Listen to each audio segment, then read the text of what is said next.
Hello friends, कैसे हैं सभी दोस्तों। आज हम बात करेंगे राजस्थान हाई कोर्ट के अंदर जो ग्रुप डी की वैकेंसी आई हुई है उसके प्रश्न पत्र के बारे में। इस वीडियो के अंदर हम बात करेंगे सबसे पहले हिंदी के जो 40 क्वेश्चन आपके पूछे जाएंगे उसके बारे में। उसके बाद आपको एक दूसरा वीडियो मिलेगा, उसमें अंग्रेजी के जो 25 क्वेश्चन है उसके बारे में बात करेंगे। और अंत में जो तीसरा पार्ट हमारा आएगा उसमें राजस्थान जीके से संबंधित आपको 20 क्वेश्चन देखने के लिए मिलेंगे। एक ही वीडियो के अंदर अगर 85 जो क्वेश्चन है वो हम बनाते हैं तो वीडियो का जो ड्यूरेशन है वो काफ़ी लंबा हो जाता है और जो क्वेश्चन है वो हमें नॉर्मली अच्छे तरीके से समझ में नहीं आते हैं। तो आप देखें 40 क्वेश्चन को कितने आपके सही होते हैं और आपने जितनी भी तैयारी कर रखी है वो तैयारी आपकी कितनी अच्छी है, वो इस टेस्ट के माध्यम से आपको अच्छे तरीके से समझ में आएगी फ्रेंड्स। चलिए वीडियो की शुरुआत करने से पहले हम पेपर का जो पैटर्न रहेगा उसके बारे में जान लेते हैं। हालांकि आप लोगों ने अगर तैयारी करी है तो आपको बिल्कुल पैटर्न के बारे में पता होगा, लेकिन फिर भी एक बार बात कर लेते हैं। तो परीक्षा का जो पैटर्न रहेगा दोस्तों, उसमें आपको 2 घंटे दिए जाएंगे, जिसमें 40 क्वेश्चन आपके जो जनरल हिंदी है उससे संबंधित पूछे जाएंगे, 25 क्वेश्चन जनरल इंग्लिश से संबंधित होंगे और अंत में जो राजस्थान की जो कला और संस्कृति है उसके 20 प्रश्न हम कह सकते हैं राजस्थान जीके से संबंधित आपको पूछे जाएंगे। कुल जो प्रश्न है वो आपके 85 रहने वाले हैं फ्रेंड्स, और उसके बाद 15 नंबर का आपका इसमें इंटरव्यू रहेगा। तो कोशिश आपको यही करनी है ज़्यादा से ज़्यादा नंबर रिटर्न के अंदर लाए, ताकि इंटरव्यू के अंदर आपका जो हेडेक है वो थोड़ा कम रहे। चलिए शुरुआत करते हैं आज के इस वीडियो की क्वेश्चन नंबर 1 से। जी हाँ दोस्तों, बात करते हैं क्वेश्चन नंबर 1। जैसा कि आप देख पा रहे होंगे, निम्न में से स्वर संधि का भाग नहीं है। जी हाँ दोस्तों, स्वर संधि के 5 भेद होते हैं जिनमें से आपको बताना है इनमें से स्वर संधि का भाग कौन सा नहीं है। तो 3 नंबर ऑप्शन में जो व्यंजन संधि है वो संधि का एक प्रकार है, ना कि स्वर संधि का प्रकार है। तो 3 नंबर ऑप्शन आपका यहाँ पर जो है राइट हो जाएगा। क्वेश्चन नंबर 2, निम्न में से किस शब्द में गलत संधि हुई है। आपको यहाँ पर पहचानना है कहाँ गलत संधि है वो हुई है। पहले देखिए, वाड में का वाक धन में हो जाएगा, षणमास का सट प्लस मास, जगन्नाथ का जगत प्लस नाथ और अमय का up plus my, up plus Amay. तो यहाँ पर आपको एक चीज दिखाई दे रही होगी फ्रेंड्स, अगर आपने संधि अच्छे तरीके से पढ़ी है, जगन्नाथ के अंदर जो जगत लिखा हुआ है उसमें तय के नीचे हलंत नहीं है। तो बिल्कुल आपका जो 3 नंबर ऑप्शन है यहाँ पर जो है वो राइट माना जाएगा, क्योंकि यहाँ पर हलंत की वजह से जो संधि है वो गलत हो चुकी है। चलिए आगे बढ़ते हैं क्वेश्चन नंबर 3 में। गंगा धन उर्मी, तो गंगा धन उर्मी में कौन सी संधि यहाँ पर होने वाली है। अगर आपकी संधि अच्छे तरीके से क्लियर है दोस्तों तो आपको पता होगा जो आ और ऊ है, इनका जो पैर है वो कौन सी संधि के अंदर वर्क करता है। तो जो क्वेश्चन आंसर आपका रहेगा वो ऑप्शन नंबर 1 गुण संधि यहाँ पर आपके राइट रहेगा फ्रेंड्स। क्वेश्चन नंबर 4, निम्न में से संधि युक्त शब्द है दोस्तों। तो आप देख पा रहे होंगे दोस्तों 1 से 3 ये सारे तो उपसर्ग से निर्मित जो शब्द हैं वो हैं फ्रेंड्स। और नंबर 4 नायक, इसमें आपके अयादी संधि है। तो 4 नंबर जो ऑप्शन है वो आपका यहाँ पर राइट रहेगा फ्रेंड्स। आगे बात करते हैं क्वेश्चन नंबर 5, संबंधवाचक सर्वनाम में संबंध प्रकट होता है। संबंधवाचक जो कि सर्वनाम का एक भेद होता है फ्रेंड्स, सर्वनाम के 6 भेद होते हैं, उनमें से संबंधवाचक सर्वनाम में संबंध किन के बीच प्रकट होता है। तो आपको हमेशा ध्यान रखना है संबंध का चाहे कोई भी पार्ट आ जाए, सर्वनाम का चाहे कोई भी पार्ट आ जाए, उसके सर्वनाम जो है वो हमेशा 2 वाक्यों के बीच संबंध प्रकट करने का काम करता है। तो 4 नंबर जो ऑप्शन है आपका इसमें राइट रहेगा दोस्तों। क्वेश्चन नंबर 6, वह धार्मिक पुस्तक है, वह धार्मिक पुस्तक है, इसके अंदर वह रेखांकित शब्द रहेगा, उसमें कौन सा सर्वनाम है। तो यहाँ पर एक चीज ध्यान रखना है दोस्तों, यह वह ये सारे निश्चितता का बोध करवाने वाले जो शब्द होते हैं। तो यहाँ पर वह धार्मिक पुस्तक है, यानी एक पर्टिकुलर पुस्तक की तरफ हम इशारा संकेत करके बताएंगे कि वह धार्मिक पुस्तक है। तो यहाँ पर निश्चितता का बोध हो रहा है, तो आपके जो 2 नंबर ऑप्शन है निश्चयवाचक सर्वनाम, वो यहाँ पर राइट हो जाएगा। क्वेश्चन नंबर 7, निम्न में से पूर्वकालिक क्रिया का उदाहरण है। पूर्वकालिक क्रिया के अंदर आपको पता रखना है दोस्तों, एक काम खत्म होने के बाद तुरंत दूसरा काम है वो शुरू हो जाता है, और इस तरह का उदाहरण आपको देखने के लिए मिल रहा होगा 3 नंबर ऑप्शन में। पीयूष खाना खाकर चला गया, यानी पीयूष खाना खाया और खाना खाने के बाद वो वहां से चला गया, यानी एक क्रिया के बाद तुरंत जो दूसरी क्रिया है वो यहाँ पर वर्क कर रही है, तो ये पूर्वकालिक क्रिया का उदाहरण है। ठीक है, 3 नंबर ऑप्शन इसमें आपके राइट रहेगा। क्वेश्चन नंबर 8, निम्नलिखित में से सकर्मक क्रिया का उदाहरण है। आप देख पा रहे होंगे दोस्तों, बैठना, उछलना और दौड़ना, ये जो काम है इसको करने के लिए आपको किसी भी तरह के कर्म की जरूरत नहीं पड़ेगी। अगर आपको लिखना है तो इसमें किसी ना किसी कर्म की आपको हेल्प लेनी पड़ेगी, तो 4 नंबर ऑप्शन आपका इसमें राइट रहेगा। फिर क्वेश्चन नंबर 9, द्विकर्मक क्रिया प्रयुक्त हुई है। द्विकर्मक का मतलब हो जाएगा जिसमें 2 कर्म है। तो ऐसे उदाहरण में आपको नॉर्मली एक चीज ध्यान रखनी है फ्रेंड्स, ने और को, ये जो विभक्तियां हैं वो प्रयोग में ली जाती है, और इस तरह की जो विभक्तियां आपको ऑप्शन नंबर 4 के अंदर देखने के लिए मिल रही है। तो अध्यापक ने छात्र को पुस्तक पढ़ाई, तो यहाँ पर द्विकर्मक क्रिया का ये उदाहरण है। 4 नंबर ऑप्शन इसमें आपका राइट रहेगा। आगे क्वेश्चन नंबर 10, प्रविशेषण बताते हैं। प्रविशेषण विशेषण की विशेषता बताते हैं दोस्तों। विशेषण की विशेषता बताने वाले शब्दों को प्रविशेषण कहा जाता है। आप लोगों ने अच्छे तरीके से परिभाषा याद करी होगी, तो सीधा सा आपके जो ऑप्शन नंबर 3 है वो यहाँ पर राइट रहेगा। आगे बढ़ते हैं, क्वेश्चन नंबर 11, कौन सा विकारी है। आपने विकारी अविकारी के बारे में भी सुना होगा, हालांकि आपके सिलेबस के अंदर जो अविकारी चीजें हैं वो इंक्लूड नहीं है। अविकारी का मतलब क्रिया विशेषण, संबंध बोधक, समुच्चय बोधक, ये अविकारी होते हैं जो आपके सिलेबस के अंदर नहीं है। तो आपके जो ऑप्शन नंबर 2 है वो यहाँ पर राइट रहेगा। क्वेश्चन नंबर 12, किस समास में उत्तर पद प्रधान होता है। उत्तर पद या द्वितीय पद वो होता है दोस्तों तत्पुरुष समास के अंदर प्रधान होता है, तो ऑप्शन नंबर 2 यहाँ पर आपके राइट रहेगा। क्वेश्चन नंबर 13, कविवर में कौन सा समास है। कविवर का अगर आप समास विग्रह करेंगे दोस्तों तो आप देखेंगे कवियों में श्रेष्ठ, क्या होता है इसका, कवियों में श्रेष्ठ। अब यहाँ पर आप जाएंगे तत्पुरुष समास के अंदर, में पर ये विभक्ति किस में आती है, तो कर्ता ने कर्म को करण से, अधिकरण में पर, तो अधिकरण तत्पुरुष यहाँ पर बिल्कुल आपके राइट रहेगा। ऑप्शन नंबर 1 आपके इसमें सही रहेगा। फिर क्वेश्चन नंबर 14, निम्न में से कौन सा समास विग्रह सही है। जी हाँ दोस्तों, एक एक को अपन पढ़ते हुए चलेंगे। धर्म परायण, धर्म में परायण बिल्कुल सही है। उसके बाद भयभीत, भय के द्वारा भीत, तो यहाँ पर भय के द्वारा भीत नहीं होता है दोस्तों, भय से भीत होता है। ठीक है, तो ये आपका बिल्कुल यहाँ पर समास विग्रह है वो, यहाँ पर ऑप्शन गलत छपा हुआ है फ्रेंड्स, क्योंकि यहाँ आपको पूछा जाएगा निम्नलिखित में से कौन सा समास विग्रह सही नहीं है। यहाँ पर सही नहीं है आना चाहिए, क्योंकि आप देखिए एक बार, धर्म परायण, धर्म में परायण बिल्कुल सही है। फिर कृष्ण आश्रित देखें, कृष्ण को आश्रित, ये भी सही है। राष्ट्रपति, राष्ट्र का पति होता है, ये तीनों सही है। तो यहाँ पर क्वेश्चन थोड़ा ये मिसप्रिंट लग रहा है मेरे को, तो इसमें 2 नंबर आपका बिल्कुल राइट हो जाएगा। क्वेश्चन नहीं है यहाँ पर होगा। ठीक है, आगे बढ़ते हैं। क्वेश्चन नंबर 15, सही विलोम शब्द युग्म कौन सा है। आपको सही की पहचान करनी है दोस्तों। स आकार का निराकार होता है, तो ये आपका बिल्कुल गलत जो विलोम शब्द है वो हो गया है।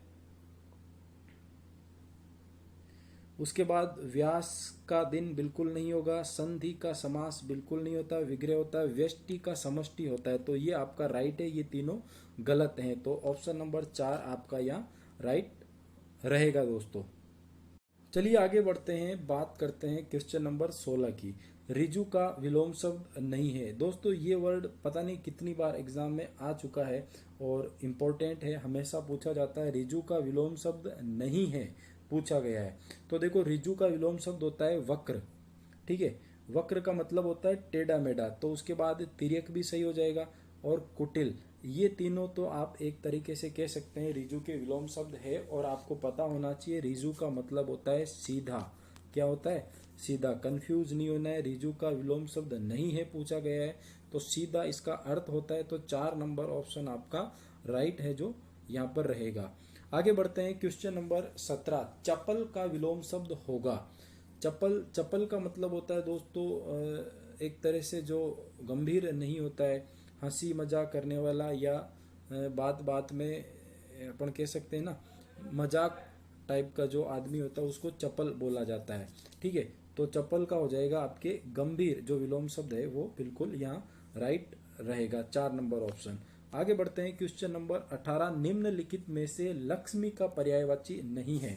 तो लक्ष्मी के पर्यायवाची शब्द आपको याद होंगे दोस्तों, इंदिरा, कमला, रमा, ये तीनों लक्ष्मी के पर्यायवाची शब्द हैं। जबकि इला पृथ्वी का, धरती का पर्यायवाची शब्द होता है। तो 4 नंबर ऑप्शन यहाँ पर भी आपका राइट रहेगा। Question number 19। किस विकल्प के सभी शब्द परस्पर पर्यायवाची नहीं है? तो ऐसे क्वेश्चन के अंदर आपको दोस्तों क्या करना होता है, एक पर्यायवाची शब्द आपको लग रहा है कि गलत है तो वहां से आपको आगे बढ़ जाना है। तो यहाँ पर फिलहाल आपका 1 नंबर जो ऑप्शन है वो राइट रहेगा। गलत, असूचि, लुप्त, ये तीनों आपस में कहीं से भी मेल नहीं खा रहे हैं। तो 1 नंबर जो ऑप्शन है आपका वो यहाँ पर जो राइट है वो रहने वाला है फ्रेंड्स, 1 नंबर ऑप्शन राइट।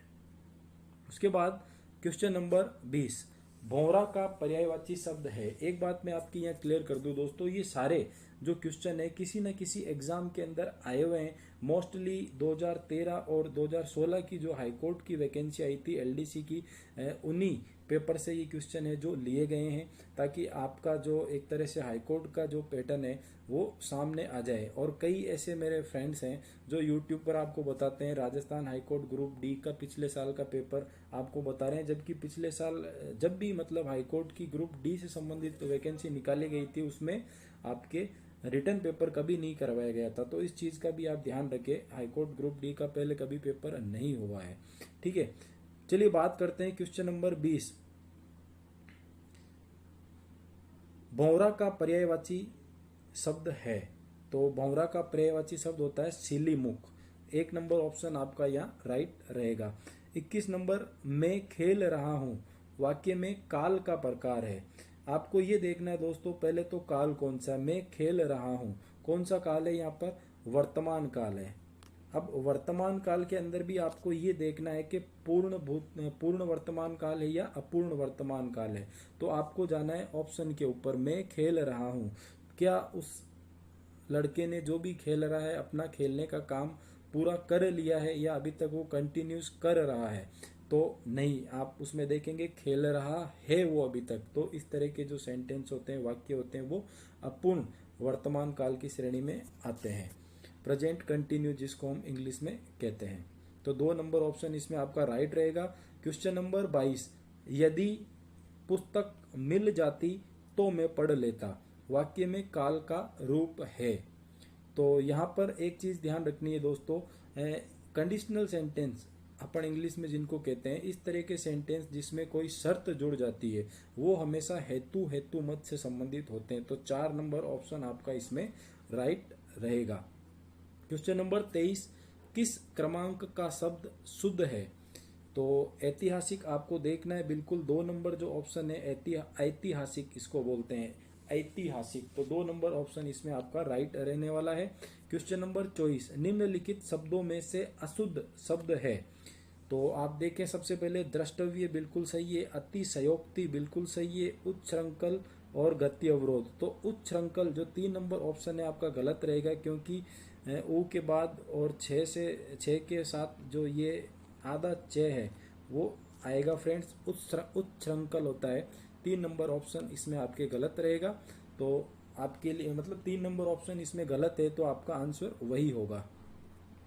उसके बाद 25 नंबर, निम्नलिखित में से कौन सा वाक्य शुद्ध है? महादेवी वर्मा विदुषी कवियत्री है। इसमें देखो दोस्तों कवियत्री गलत लिखा हुआ है। गुलाब का फूल आनंद की वस्तु है, गुलाब का फूल वस्तु नहीं है। दही खट्टी है, दही खट्टा है यहाँ पर होता है। और 4 नंबर ऑप्शन देखो, मोहन ने अपने मित्र की प्रशंसा की, तो बिल्कुल राइट है। 4 नंबर ऑप्शन है जो आपका सही यहाँ पर होने वाला है। आगे बढ़ते हैं क्वेश्चन नंबर 26, निम्नलिखित में से अशुद्ध वाक्य नहीं है। ऐसे क्वेश्चन के बारे में आपको बिल्कुल सतर्क रहना है दोस्तों, जिसमें अंत में नहीं इंक्लूड कर दिया जाता है। निम्नलिखित में से अशुद्ध वाक्य नहीं है, तो आप उस नहीं पे पहले गोला करें कि आप 4 में से किस चीज को फाइंड आउट करने जा रहे हैं। तो हमें आपको हम इसमें क्या ढूंढेंगे? अशुद्ध वाक्य नहीं है, तो हमें इसमें बताना शुद्ध कौन सा है। तो अनूप के लिए एक पत्र लिखना है, गलत है ये। अनूप एक पत्र, ये तो बिल्कुल गलत हो गया। अनूप को एक पत्र लिखना है, बिल्कुल 3 नंबर ऑप्शन जो है वो आपका इसमें करेक्ट रहेगा दोस्तों। उसके बाद क्वेश्चन नंबर 27, निम्नलिखित में से शुद्ध वाक्य नहीं है। देखो इसमें भी नहीं है वर्ड आया हुआ है, जिसके बारे में आपको सतर्क रहना है। तो इसमें हमें अशुद्ध ढूंढना है। उसके पिताजी आ रहे हैं, बिल्कुल सही है। 12 बज गए हैं, सही है। मैं व्यस्तता के कारण नहीं आ सका, बिल्कुल सही है। लास्ट में देखिए, इस अलमारी में केवल मात्र 4 पुस्तकें हैं। तो ये जो दोनों केवल और मात्र सिमिलर जो चीज है वो शो करते हैं, तो बिल्कुल 4 नंबर ऑप्शन आपका गलत हो जाएगा और वही आपका आंसर रहेगा। क्वेश्चन नंबर 28, निराश्रित होना का अर्थ प्रकट करने वाला मुहावरा है। निराश्रित होना, कटी पतंग होना। जी हाँ दोस्तों, पतंग जब कट जाती है तो वो किसी के ऊपर फिर आश्रित नहीं होती है, बिल्कुल वो निराश्रित हो जाती है। तो 2 नंबर ऑप्शन इसमें आपका राइट रहेगा। 29 नंबर, घर का जोगी जोगना आन गांव का सिद्ध लोकोक्ति का उपयुक्त अर्थ है। तो इसमें 4 नंबर ऑप्शन आपका राइट रहेगा। अपने घर में गुणवान का सम्मान नहीं होता है।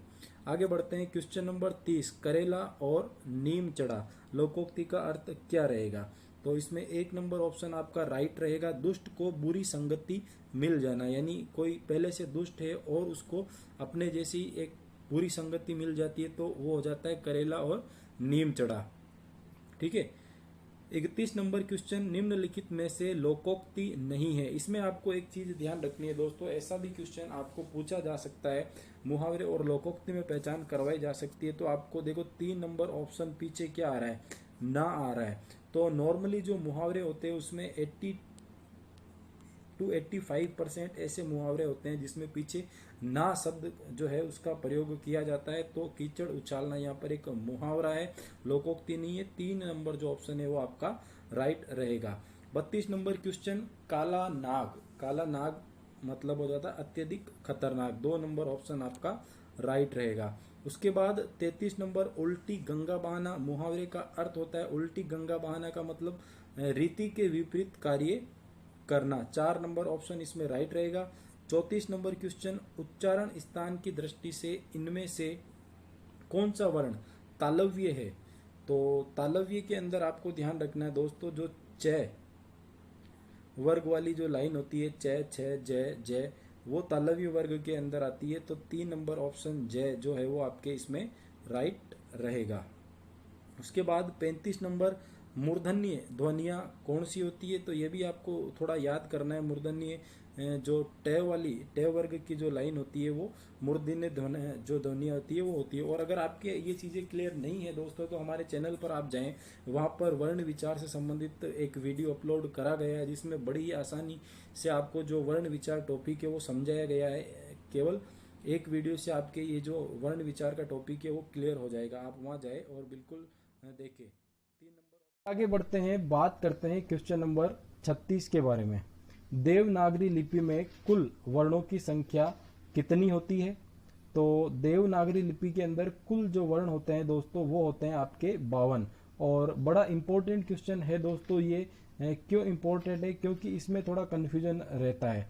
यहाँ पर कुल वर्ण जो पूछे गए हैं वो बिल्कुल आपके 52 होंगे। अगर आपको पूछा जाए कुल व्यंजन जो है वो कितने होते हैं, तो व्यंजन होते हैं 33। कुल स्वर पूछा जाए तो होते हैं 11। ठीक है दोस्तों, ध्यान रखना है, बिल्कुल इंपॉर्टेंट होता है ये क्वेश्चन। अब आप ये सोच रहे होंगे कि जब स्वर 11 और व्यंजन 33 होते हैं तो 52 जो वर्ण है वो कहाँ से आए? तो 8 जो एक्स्ट्रा जो वर्ण है वो 4 अंतस्थ और 4 उसमें व्यंजन होते हैं, उनको मिलाकर जो टोटल वर्ण होते हैं वो 52 होते हैं। इंपॉर्टेंट है, ध्यान रखें दोस्तों। उसके बाद क्वेश्चन नंबर 37, ईंट पत्थर गारे आदि से बना स्थल क्या कहलाता? तो ईंट पत्थर आदि से जो बना स्थल होता है उसको मकान कहा जाता है। फ्रेंड्स, अलग अलग चीज है, इनको भी आपको अच्छे तरीके से प्रिपेयर करना है। घर, आवास, निवास, इनका जो प्रिपरेशन है, परिभाषा है, वो क्या रहेगी वो भी आपको तैयार रखनी है। ठीक है, तो यहाँ पर मकान आपका राइट रहेगा। उसके बाद हर स्थिति में अपने आप को बड़ा व दूसरों को हीन समझना, तो ये एक तरह से किसी आदमी का घमंड होता है दोस्तों। हर स्थिति में ऐसा लोग जो अपने आप को ही बड़ा समझता है, दूसरे को अपने से तुच्छ समझता है, तो वो एक तरह से घमंडी होता है। तो 2 नंबर ऑप्शन आपका इसमें राइट रहेगा। उसके बाद फेंक कर चलाए जाने वाला हथियार, जी हाँ दोस्तों, फेंक कर चलाए जाने वाला जो हथियार होता है उसको अस्त्र बोला जाता है। हमारे जो सैनिक होते हैं उनको क्या बोला जाता है? सशस्त्र जो सैनिक होते हैं वो बोला जाता है, क्योंकि उनके पास हाथ में रख कर जो चीज है बंदूकें वो चलाई जाती है, जिनको शस्त्र बोला जाता है। और पुराने टाइम में जो लोग होते थे उनके हाथ में भाला वगैरह होता था जो कि वो फेंक कर चलाते थे, तो वो उनका अस्त्र होता था। उसके बाद लास्ट क्वेश्चन, जिसमें क्षमा करने की क्षमता हो उसको दोस्तों तितिक्षु कहा जाता है। क्या कहा जाता है? तितिक्षु। तो 4 नंबर ऑप्शन इसमें आपका राइट रहेगा। इसी के साथ हमारे हिंदी के जो 40 क्वेश्चन है वो पूरे होते हैं दोस्तों। अब आपको यहाँ बताना है कि आपके 40 में से कितने जो क्वेश्चन है वो सही हुए दोस्तों।